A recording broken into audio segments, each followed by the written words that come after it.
அமெரிக்க அதிபராக ட்ரம்ப் பதவி வைத்த உடனேயே பெரிய அதிரடி நடவடிக்கைகள் எடுத்து வருகிறது. அது ஒரு கட்டமாக தான் அங்கேயே பிறந்தா யாருக்கும் குடியுரிமை உண்டுங்கிற ஒரு சட்டத்தை ரத்து பண்ணாரு.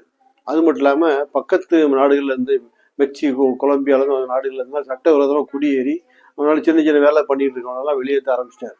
அது போக இதுல என்னன்னா இந்தியாவில் பாதிக்கப்படும். இந்தியாவில் வந்து பெரும்பாலும் அந்த காலத்துல சீக்கியர்கள் வந்து அமெரிக்காவில் போய் குடியேறி வளமா இருக்காங்க. அவங்க மூலமா ஏராளமான சீக்கியர் வந்து சட்டவிரோதமாக குடியேறி அவங்க போய் தங்கிடுறாங்க. இதனால அவங்கள பிடிக்க போகும்போது என்ன செய்யறாங்கன்னா அந்த சீக்கிய குருத்வாராக்கள்ல போய் தங்கிடுறாங்க. இதனால வழிபாட்டு தலங்கள்ல வந்து போலீஸ் போக முடியாது. அதனால அப்படி நினைச்சு பண்ணாங்க. இப்போ சட்டத்தை திருத்தி ட்ரம்ப் அங்கெல்லாம் சோதனை நடத்தி ஆயிரக்கணக்கானவர் கைது பண்ணிட்டாரு. கிட்டத்தட்ட 7 லட்சம் இந்தியர்கள் இந்த மாதிரி சட்டவிரோதமாக தங்கியிருக்காங்க, கண்டுபிடிச்சிருக்காங்க. இப்போ அவங்களை வெளியேற்று மொழி தொடங்கியிருக்கு. முதற்கட்டமாக ஒரு 250 பேர் அனுப்பி ராணுவ விமானத்தில் அனுப்பி இந்தியா கொண்டு அனுப்பி விட்டார்.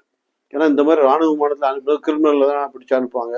அது ஏற்கனவே கொலம்பியாவில் அப்படி அனுப்பும்போது அந்த நாட்டு அதிபர் என்ன பண்ணாருன்னா, நான் வந்து இதுக்கெல்லாம் எந்த நாட்டு வந்து கொலை குற்றம் ஒன்றும் பண்ணலை, அதனால என்னுடைய பிரசிடண்ட் யூஸ் பண்ணுற அந்த என்னுடைய விமானத்தை அனுப்புகிறேன், அதில் வேணா அனுப்புகிறேன், இந்த மாதிரிலாம் ராணுவ விமானத்தை அனுப்பக்கூடாதுன்னு விமானத்தை இறங்க விடாமல் மறிச்சார். உடனே ட்ரம்ப் அவங்க மேலே ஒரு வரியை போட்டு பதிலுக்கு வரியை போட்டு பிரச்சனை ஓரளவு சால்வ் ஆகி வாங்கிட்டு இருக்காங்க. இதே பிரேசில் நாட்டில் சட்டவிரோத அந்த நாட்டுக்காரங்களை அனுப்பும்போது அவங்களுக்கு கைவிலங்கு போட்டு அனுப்புனாங்க. இந்த மாதிரிலாம் அமெரிக்கா வந்து அடாவடியாக பல நிகழ்ச்சிகள்லாம் நடத்திக்கிட்டு இருக்கு. இந்தியாவுக்கு இப்போ பாருங்க முதல் தலைவலியே தான். இப்போ நம்ம இப்போ கிட்டத்தட்ட முதல் கட்டமாக 18,000 இந்தியர்கள் வர போகிறாங்க. ஏற்றுக்கொண்டு தான் ஆகணும். ஏன்னா சட்டவிரோதமாக குடியேறினாலும் அப்போ அதை நம்ம ஒன்றும் செய்ய முடியாது. இருந்தாலும் நமக்கு ட்ரம்ப்புடைய நடவடிக்கையினால உலகம் ஃபுல்லாக பல நாடுகள் பாதிக்கப்படுது. பாருங்க யூஎஸ் எய்டுன்னு ஒரு ஏஜென்சி வச்சிருந்து உலகம் ஃபுல்லாக $1 மில்லியன் கணக்கில் உதவி பண்ணிட்டு இருந்தாரு. அது ஒரே நாட்டில் இழுத்து மூடிட்டு அதில் 600 பேரை வெளியேற்றிட்டாங்க. இதுக்கு ஆலோசனை பண்ணது இந்த எக்ஸ் தளத்தில் வாங்கினார்ல எலான் மஸ்க்கு, இந்த கார் டெஸ்லா காரு ராக்கெட்லாம் விண்வெளியிலாம் ஸ்பேஸ் எக்ஸ் ஏஜென்சி வச்சிருக்காரு.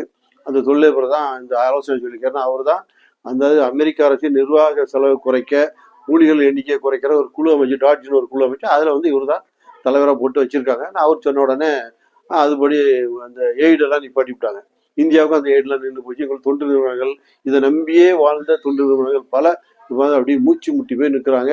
அதுவும் ஆப்பிரிக்காவிலாம் கடுமையாக கஷ்டப்படுறாங்க. அப்புறம் அடுத்த கட்டமாக டாலர் சுப்ரமசி, டாலரே அமெரிக்கா டாலர் தான் நம்ம வந்து எல்லாம் இருக்கணும். ஏற்கனவே நம்ம ஈராக் கிட்ட கூட சதாம் ஹுசேன் வந்து மற்ற ஐரோப்பிய நாடுகளுடைய யூரோ பணத்தில் வர்த்தகம் பண்ணார். இது அமெரிக்காவுக்கு பிடிக்காம தான் அவரை போய் சண்டை போட்டு இப்படி கொண்டாங்க. இப்போ அதே மாதிரி பிரிக்ஸ் நாடுகள்லாம் அவங்களுக்குள்ள ட்ரேட் பண்ணிக்கிறது, அமெரிக்கா டாலர் இல்லாமல் பண்ணுறது. நம்ம இந்தியனுடைய யூபிஏ பாருங்க இன்னைக்கு பல நாடுகள் ஒத்துக்கொள்ளப்பட்டிருக்கு. இந்தியா ரூபாய் நோட்லேயே நம்ம எல்லாம் வர்த்தகம் பண்ணுறோம். இதெல்லாம் அமெரிக்காவுடைய டாலருக்கு வந்து வீழ்ச்சியை மதிப்பை வந்து குறைக்குது. ஏன்னா ஒவ்வொரு முறையும் டாலரில் வர்த்தகம் பண்ணால் வாங்கி விற்கும்போது அவங்களுக்கு லாபம் ஆட்டோமேட்டிக்காக போயிட்டு இருக்கும்.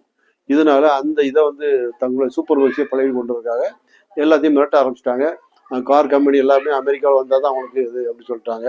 அதே மாதிரி ஐடி கம்பெனிக்கெல்லாம் கொஞ்சம் மிரட்டிட்டு இருக்காங்க. அது மாதிரி H1B விசா மூலம் அந்த குழந்தை பிறக்க வந்தெல்லாம் தடுத்து சொல்லியிருக்காங்க. இப்படி பண்ணல. இது போக தங்கள் நாட்டில் ஏற்றுமதி பண்ணுற இந்த பொருட்கள்லாம் விற்கிற கனடா, கொலம்பியா, சைனா போன்ற நாடுகள்லாம் சூப்பர் டேக்ஸ் போட்டு விட்டாரு. 10%, 15%, 25% வரைக்கும் போட்டார்.